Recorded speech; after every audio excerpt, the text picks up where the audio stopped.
시편 111편 1절부터 10절입니다. 할렐루야. 내가 온 마음을 다 기울여 정직한 사람의 모임과 회중 가운데서 주님께 감사를 드리겠다. 주님께서 하시는 일들은 참으로 훌륭하시니 그 일을 보고 기뻐하는 사람들이 모두 깊이 연구하는구나. 주님이 하신 일은 장엄하고 영광스러우며 주님의 의로우심은 영원하다. 그 하신 기이한 일들을 사람에게 기억하게 하셨으니 주님은 은혜로우시며 긍휼이 많으시다. 주님은 당신을 경외하는 사람들에게는 먹거리를 주시고 당신이 맺으신 언약은 영원토록 기억하신다.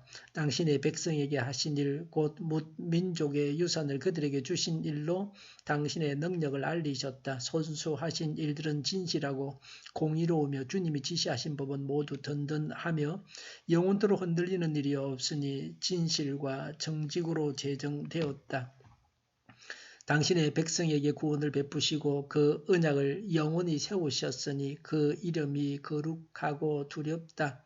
주님을 경외하는 것이 지혜의 근본이다. 주님의 계명을 지키는 사람은 바른 깨달음을 얻으니 영원토록 주님을 찬양할 일이다. 주님께서 하신 일을 찬양하여라 라고 표준 세 번에게 제목을 붙였습니다. 관조에는 각 행의 첫 글자가 히브리어 자음 문자 순서로 되어 있는 시라고 했습니다. 1절에 할렐루야라고 했습니다. 너희는 여호와를 찬양하라는 뜻입니다. 하나님께서 하신 바를 말씀하십니다. 5절에 하나님은 사람들에게 먹거리를 주셨습니다. 어떤 종교에서는 먹지 않는 것을 자랑합니다. 그러나 성경은 우리의 몸을 위해서 먹는 것을 주셨다고 말씀하십니다. 그래서 우리는 먹을 때마다 먹을 것을 주신 하나님께 감사합니다. 9절에 당신의 백성에게 구원을 베푸시고 그랬습니다. 우리의 구원을 위해서 대가를 지불하셨습니다. 십자가에서 구원하셨습니다.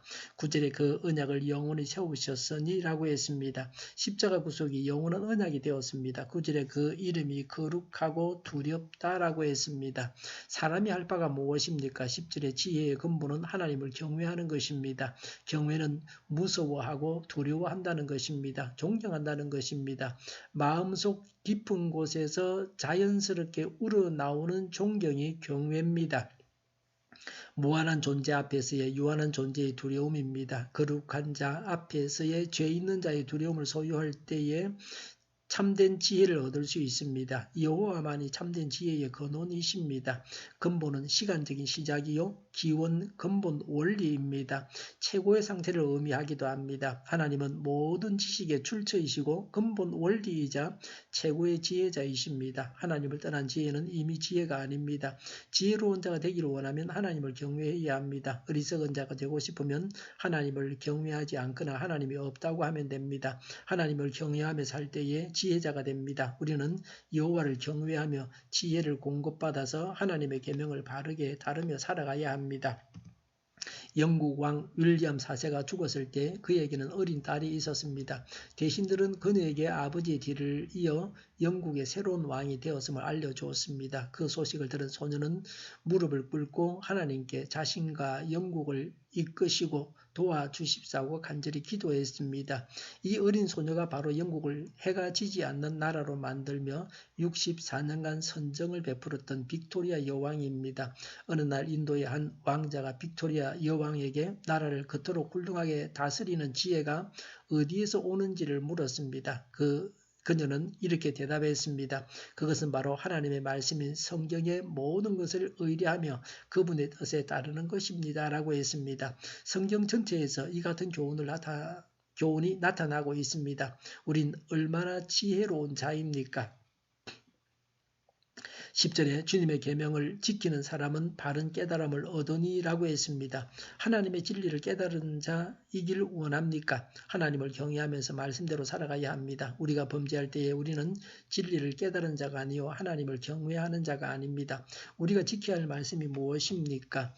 1절에 정직한 사람의 모임과 회중 가운데서 주님께 감사를 드리겠다라고 했습니다. 마리땡은 감사는 예의의 가장 아름다운 형태이다라고 했습니다. 모임은 사적인 모임을 말합니다. 회중은 규모가 큰 공적인 모임을 말합니다. 모임과 회중은 동일한 무리를 강조하기 위해서 다른 용어로 반복해서 언급하고 있습니다. 정직한 사람은 거짓이 없는 자를 의미하지 않고 하나님의 거룩한 백성을 가리킵니다. 교회에서 하나님의 은혜에 대해서 감사하는 간증을 하는 것을 말합니다.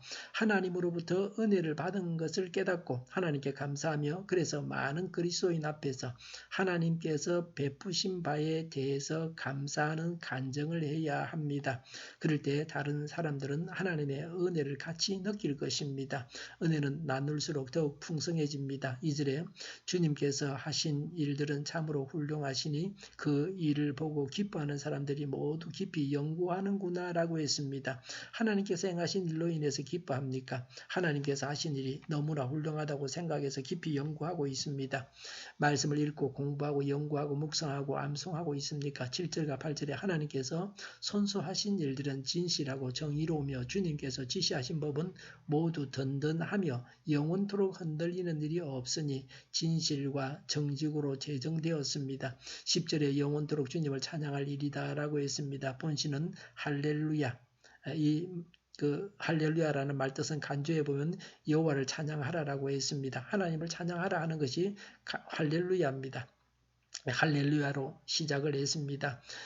그리고 마지막은 동일한 의미로서 하나님을 찬양하라고 하면서 마치고 있습니다. 이런 표현을 두미일치라고 합니다. 봉투식이라는 히브리시의 형식입니다. 하나님을 찬양하는 것은 아무리 강조해도 지나치지 않습니다. 아무리 찬양해도 그 은혜와 자비에 대해서 다 찬양할 수 없습니다. 언제 어디서나 전심을 기울여서 하나님을 찬양하기에 항상 힘써야 합니다. 그래서 하나님을 찬양하라고 시작하고 하나님을 찬양하라고 하면서 이 시를 마치고 있습니다. 하나님을 경외하고 또 하나님 말씀을 연구하고 지키고 하나님께 감사하고 하나님을 찬양합시다. 기도하겠습니다. 하나님을 경외하고 하나님 말씀을 연구하고 지키고 하나님께 감사하고 찬양합니다. 우리 동일교회가 만구는 집 하게 하여 주시옵소서.